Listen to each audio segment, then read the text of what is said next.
Сегодня в Чувашском госуниверситете стартовал День платформы «Россия – страна возможностей». Столичных студентов ждут открытые дискуссии, лекции, тематические мастер-классы и интеллектуальные игры.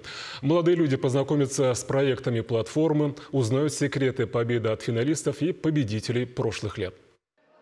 Напомню, платформа была создана в 2018 году по инициативе президента России Владимира Путина.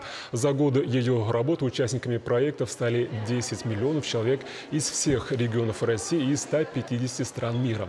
Платформа объединяет 26 различных конкурсов, проектов и олимпиад. Участие в них помогает молодым людям не только находить единомышленников, есть возможность пройти и перспективную стажировку, выиграть грант или же найти партнера по бизнесу. Ежегодно молодежь республики активно принимает участие в проектах платформы «Россия – страна возможностей», которые дают шанс проявить себя. Студенты нашего региона неоднократно становились победителями.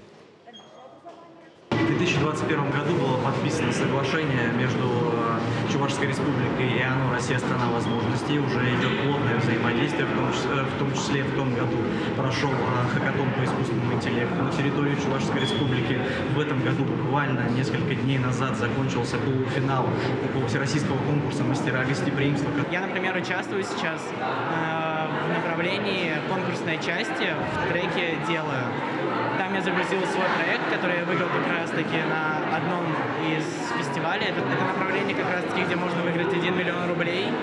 И чтобы попытать свои возможности, испытать себя, я выбрал это направление. 1 миллион рублей можно потратить на улучшение жилищно-коммунальных условий, например, покупку квартиры, на образование, то есть я смогу потратить на образование, учиться дальше, например, или на какой-нибудь стартап.